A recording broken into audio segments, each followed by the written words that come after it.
Bonjour à tous, alors dans cette vidéo je vais vous démontrer le théorème de Gauss à partir du théorème de Bézout. C'est exigible donc en terminale S spécialité.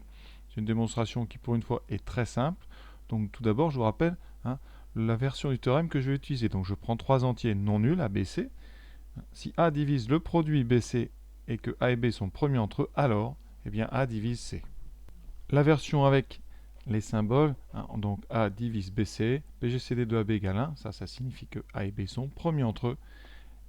Ces deux choses-là, simultanément, ça va impliquer que A divise C. Petit exemple, on prend X, un entier non nul. Si 3 divise 7 fois X, comme 3 et 7 sont premiers entre eux, voyez ici le PGCD de 3 et 7, ça vaut 1, d'après le théorème de Gauss, on est sûr que 3 va diviser X. Et donc, X, c'est un multiple de 3, donc il va s'écrire 3 fois K, et ça permet dans certains exercices de poursuivre, notamment dans les équations dites diophantiennes. Je vous invite à aller voir les vidéos sur ce thème. Dans les équations dites diophantiennes, on arrive tout le temps à une équation du type, non pas comme ici, 13x égale 23y, et à chaque fois, qu'est-ce qu'on a à dire? Vous voyez, comme 13x égale 23y, on sait que 13 divise le produit 23y, et on sait aussi que 13 et 23 sont premiers entre eux. Donc le PGCD de 13 et 23 est égal à 1. Et là, avec Gauss, on en déduit tout simplement que 13 divise donc y, et conséquence, il existe un entier k appartenant à z, tel que y s'écrit 13k. Et dans les équations, on continue. Voilà. Maintenant, passons à la démonstration. La démonstration, elle part du théorème de Bézout. Donc ça la rend encore plus intéressante parce que comme ça, on utilise les deux théorèmes, les deux grands théorèmes du programme de terminale. Alors, je rappelle en haut le théorème de Bézout, donc soit et B entier non nul, si les A et B sont premiers entre eux, c'est-à-dire le PGCD vaut 1, alors il existe un couple UV d'entiers, des entiers relatifs, quand on dit entier, c'est entier relatif, ils peuvent être négatifs, il existe un couple tel que AU plus BV est égal à 1, donc une combinaison à coefficient entier de AB qui vaut 1. La démonstration de notre théorème de Gauss.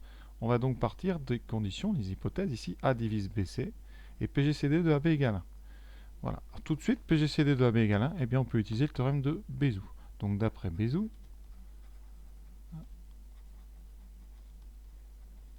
comme PGCD égale à B, il existe un couple UV d'entiers tel que AU plus BV est égal à 1. Donc, en multipliant par C, on a AU plus BV fois C qui est égal à 1 fois C. Donc, en développant, ça nous donne donc ACU plus BCV, c'est des produits, égal à C. Pourquoi avons-nous multiplié par C? Tout simplement parce qu'ici, on a fait apparaître le produit BC. Vous voyez, BC. Et on sait que A divise BC. Alors, comment utiliser ça? Vous voyez, A divise BCV, et on veut montrer que A divise C. Il reste juste, vous voyez, à s'occuper du premier terme. Qu'est-ce qu'on peut dire? Que A divise ACU, tout simplement parce que ACU c'est un multiple de A. Ensuite, par hypothèse, A divise BC,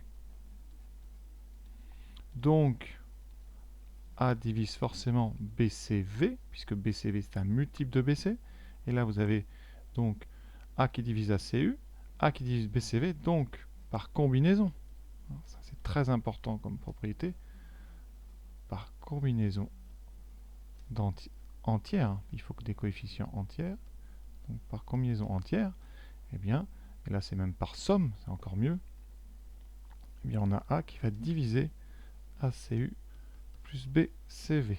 Ici c'est même mieux, c'est la combinaison la plus simple, c'est la somme. Conséquence, puisque ACU plus BCV c'est égal à C, donc A divise C. Et le théorème est démontré. Vous voyez, c'est très simple. Donc il n'y a qu'une seule chose à faire. Ici, c'est cette multiplication-là par C qui permet de faire apparaître ici un BC. Et donc dans cette somme, vous avez BC et vous avez A qui sont divisibles par A. Ça veut dire que, on peut factoriser par A. Donc, le second membre C, lui aussi, va être divisible par A. Et le théorème, vous voyez, est terminé. Voilà, j'espère avoir été clair. À très bientôt.